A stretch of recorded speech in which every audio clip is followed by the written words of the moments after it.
नमस्कार साथियों। आज हम बुक लिस्ट का फाइनल पार्ट करने जा रहे हैं।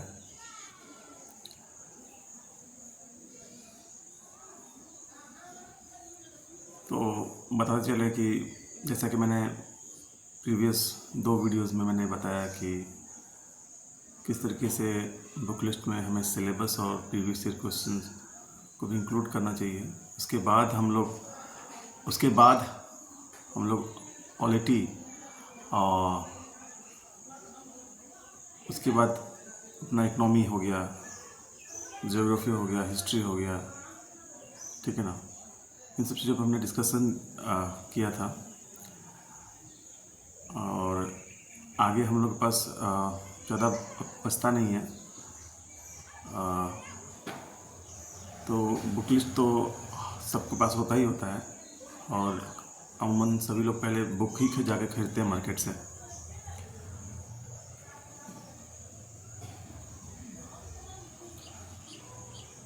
तो PYQ और सिलेबस किए रहिएगा तो आपको बुक कैसे पढ़ना है वो आपको पता चल जाएगा। किस पॉइंट पे, किस पार्ट पे, किस चैप्टर पे ज़्यादा प्रभाव डालना है, किसको नंबर ऑफ़ टाइम्स ज़्यादा देना है, वो समझ में आ जाएगा। तो जियोग्राफी के लिए हमारे पास बुक लिस्ट है। आपके पास 6 to 12 आपको NCERT करना ही करना है और उसके बाद आपको GC लियोन की बुक आती है इंग्लिश मीडियम के लिए। और फिर आपको एटलस करना बहुत ज़रूरी है। एटलस का बहुत इम्पोर्टेंस है। एटलस अगर आपका अच्छा रहता है तो आपको हिस्ट्री समझने में भी आसानी होगी, IR इंटरनेशनल रिलेशन समझने में आसानी होगी। आपको जियोग्राफी तो इम्पोर्टेंस है ही है आपको। और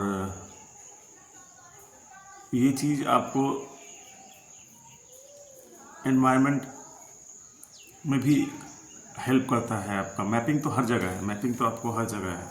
आप मैप को जानते हो, समझते हो तो हर चीज़ आपको थोड़ा बहुत आसान हो जाती है, ठीक है ना। समझने में आसानी हो जाती है आपको। तो मैप तो ज़रूरी है, मैप तो आपको बाय हार्ट याद होना चाहिए, ठीक है ना।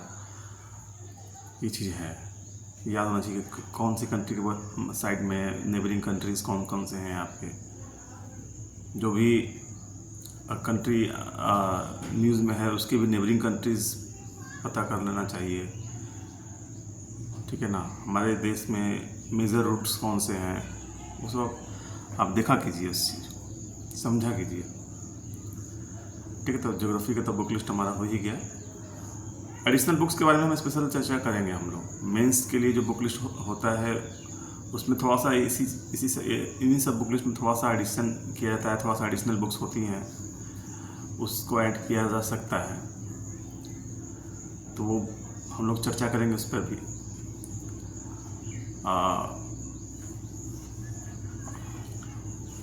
ठीक है ना। आर्ट एंड कल्चर के लिए बात नितिन सिंघानिया सर का है ही, ठीक है ना। ज्योग्राफी में एडिशनल क्या बात करेंगे। ज्योग्राफी में आपको एडिशनल होता है, माजिद हुसैन के लिए लोग बोलते हैं ह्यूमन ज्योग्राफी के लिए, और एक खुल्लर साहब का भी बुक है, ठीक है ना। तो देख सकते हैं, लेकिन मेरा ये मानना है कि आप NCERT करके जाओ, ठीक है ना। इसके बाद आपको ज़रूरत पड़े लगे, क्योंकि आप क्वेश्चन PYQ बनाओगे और जब टेस्ट सीरीज़ दोगे किसी भी रेपुटेड कोचिंग सेंटर का आपको टेस्ट सीरीज़ लगा के जाओगे आप, तो आपको एहसास हो जाएगा कि हमें कहाँ से कवर अप करना है। कई कोचिंग इंस्टीट्यूट्स सारा उसका अपना जो भी एक्सप्लेनेशन देते हैं, आंसर की देते हैं या आंसर जो भी देते हैं वो अपना एक्सप्लेनेशन भी देते हैं। टेस्ट सीरीज़ जो अपना एक्चुअल PT से पहले जो अपना टेस्ट सीरीज़ होता है उनमें, और ओपन टेस्ट जो भी कोचिंग इंस्टीट्यूट से लेते हैं उनको आप ज़रूर जाएं, आप ज़रूर दें। आपको रैंकिंग पता चलेगा कि आप कितने पानी में हैं, कितना आपका रैंक आ रहा है, ठीक ना। रैंक ये मत सोचिए कभी कि मेरा तैयारी नहीं है, हम कैसे जाएं। तैयारी कभी आप लगेगा ही नहीं कि मेरा तैयारी हो चुका है, ठीक है। हल्का अनुमान लगेगा कि हाँ इतना कर जाएंगे, इतने में ये हो जाएगा, ऐसा ही अनुमान लगेगा, ठीक है ना। तो अपना तैयारी बहुत प्रैक्टिस काफ़ी तगड़ा कीजिए, टेस्ट देते रहिए, ठीक है। तो हिस्ट्री में भी बात हमने कर ही लिया। मॉडर्न इंडिया के लिए स्पेक्ट्रम दी बेस्ट है, और एंशिएंट और मेडावल के लिए ओल्ड लीजिए या न्यू लीजिए, न्यू एनसीईआरटी लीजिए, ठीक है, दोनों बढ़िया हैं। और करंट अफेयर्स तो खुद से करना होता है। इंडियन एक्सप्रेस या द हिंदू का आर्टिकल लीजिए, एडिटोरियल देखिए।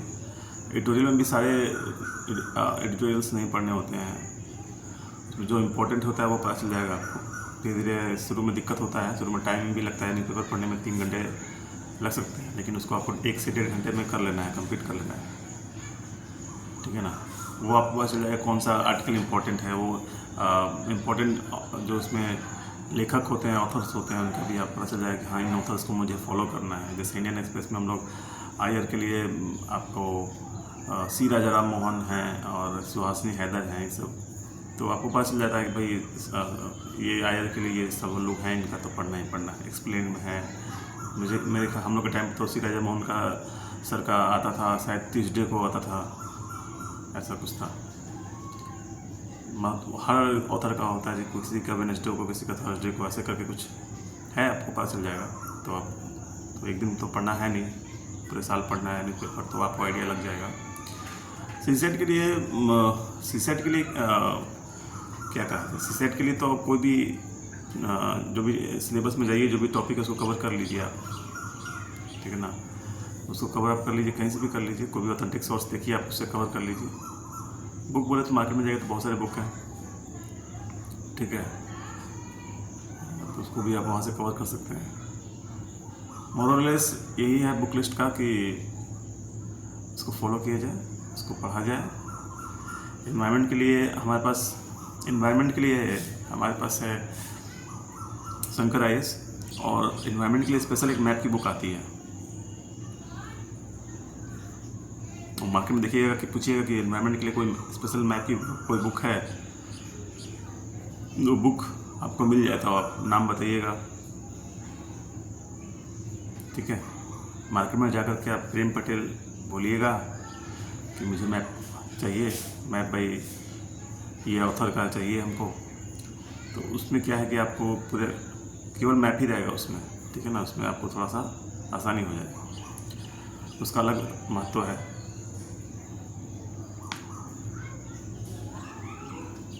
अब मार्केट में थोड़ा सा घूमिएगा तो आपको अच्छी किताब मिल जाती है, सर्च करना पड़ता है थोड़ा सा, क्योंकि हम लोग तो बता ही देंगे, हो सकता है नया मार्केट में कुछ और भी आ गए हो, कोई और ऑथर आ गए हों। जैसे हम लोग टाइम पे नितिन सिंघानिया सर थे, उनका नोट्स चलता था, और हम लोग आर्ट एंड कल्चर के लिए एनसीईआरटी पे डिपेंड रहते थे, और कुछ एडिशनल बुक्स भी होते थे,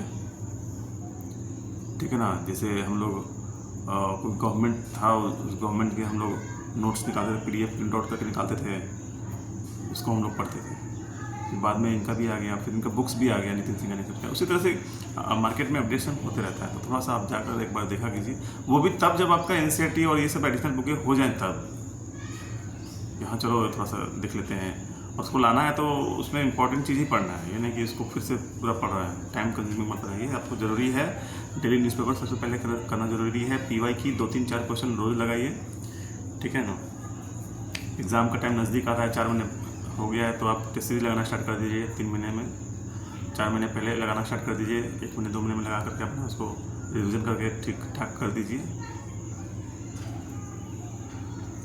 और 1 महीने पहले तक रिवीजन पे आ जाइए भाई, पूरा सिर्फ revision test series, revision test series निकल जाएगा। PT कोई मतलब ऐसा नहीं है, 10,000 बच्चे निकाल रहे हैं तो आप भी निकाल लेंगे। 10 लाख फॉर्म भरते हैं तो हाफ मार्केट से बाहर होते हैं, 5 लाख एग्ज़ाम देने जाते हैं, उसमें भी 4-4.5 लोग को पता ही नहीं होता है कि हम क्यों दे रहे हैं, एग्ज़ाम देने जा रहे हैं, बस देने जा रहे हैं, देखने जा रहे हैं, माहौल फील करने जा रहे हैं। बहुत सारे लोग हैं बाद में अफसोस करते हैं कि हमारा अटेम्प्ट ये हो गया, वो हो गया। लड़ाई 40,000 के लोगों के बीच में रहती है जो सीरीज पढ़ते हैं, 40,000, और उनमें से 10,000 मेंस लिखने जाते हैं। PT किसी के लिए PT हर्डल होता है, किसी के लिए मेंस हर्डल होता है, सबका अपना अपना बताने का तरीका होता है। कोई सिलेक्शन के बाद कुछ और कहेगा, कुछ और कहेगा। आपको अपना जो है कमजोरी, अपना आपको स्ट्रेंथ और वीकनेस जो बोलते हैं ना, स्वॉट एनालिसिस, वो करना जरूरी होता है। SWOT, आपका स्ट्रेंथ क्या है वो पता होना चाहिए, वीकनेस क्या है वो पता होना चाहिए, अपॉर्चुनिटी क्या है आपको पता होना चाहिए, थ्रेट क्या है वो पता होना चाहिए। तो उस पर आप अध्ययन करके आगे बढ़िए, अपना स्ट्रेटजी, फुल ऑन अपना स्ट्रेटजी बनाइए।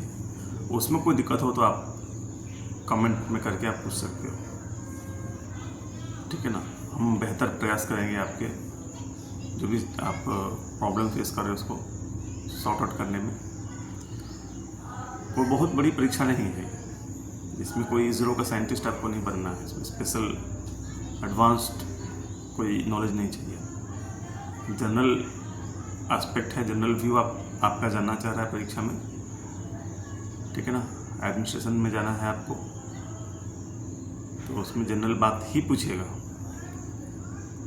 ठीक है ना। तो खूब सारा हार्डवर्क करना है और टिक के रहना है, कंटिन्यूटी पे रहना है, ठीक है ना। बुक लिस्ट मुझे लगता है मोटा मोटे तौर पे हो ही चुका है, मेंस का भी है, मेंस में भी अभी वर्ल्ड हिस्ट्री में भी, वर्ल्ड हिस्ट्री छूट रहा था, तो हिस्ट्री में क्या है कि अपना वो भी एनसीईआरटी से हो ही जाता है। फिर भी कोई लोग बोलते हैं नॉर्मल लोवे की बुक आती है उनको पढ़ने के लिए, कोई एलन मुखर्जी की बुक पढ़ने के लिए कहते हैं, ठीक है। उसको उसमें देखिए, एक बुक उठाइएगा तो वो आपका समय लेगा। आप समझिए ना, 400-500 पेज को पढ़ेंगे और सिर्फ पढ़ना नहीं है, उसको रिविज़न करना है। अगर सिर्फ पढ़ने के लिए लग रहे हैं तो मत लीजिए उसको, क्योंकि भाई उसको रिविज़न भी करना है। रिविज़न नहीं कर पाएंगे तो पढ़ा हुआ चीज़, वो समय आपने जो लगाया उस किताब में, वो सारा वेस्ट ही तो है। तो कोई भी चीज़ को तब पकड़िए जब उसको रिवीजन 2 बार 3 बार 4 बार कर सकते हैं। आप सोच रहे कि मैं 5 दिन में पढ़ लूँगा, तो 5 दिन में पढ़ करेंगे तो कब पढ़ सकते, 5 दिन में पढ़ पाइएगा। या तो आप वोरेशियस रीडर हैं, 4 घंटे कम से कम दीजिएगा, बाकी चीज़ें हैम्पर ना हो। तो कम से कम मटेरियल में, सीमित संसाधनों में आपको निकालना है। लोग बोलते हैं सफ़र का मज़ा तब होता है जब लगेज कम हो, तो इसी वह एग्ज़ाम भी, IAS का एग्ज़ाम भी इसी तरह से है। आपकी मटेरियल बहुत कम हो, रिवीजन ज़्यादा हो। नंबर ऑफ़ रिवीजन आपका जितना ज़्यादा रहेगा उतना आप अदर कंपिटिटर्स पे भारी पड़ोगे, ठीक है ना। ज़्यादा किताबें रखोगे तो आपको प्रोफेसर नहीं बनना है, कहीं जाके टीचर नहीं बनना है, बच्चों को पढ़ाने नहीं जाना है, आपको एडमिनिस्ट्रेशन संभालने जाना है। एक मोरलेस छोटा मोटा व्यू होना चाहिए आपको, उस व्यू के अकॉर्डिंग अनुसार आपको अपना सारा स्ट्रैटेजी तैयार करना है, ठीक है। तो ये चीज़ है। मैं इसके लिए हम अलग से बुक लिस्ट के ऊपर बात करेंगे हम लोग, ठीक है। ये हम लोग का बुक लिस्ट फाइनल ख़त्म होता है, ठीक है। कहीं कुछ छूट गया हो तो आप मुझसे पूछ सकते हैं, कमेंट कर सकते हैं। थैंक यू वेरी मच, धन्यवाद।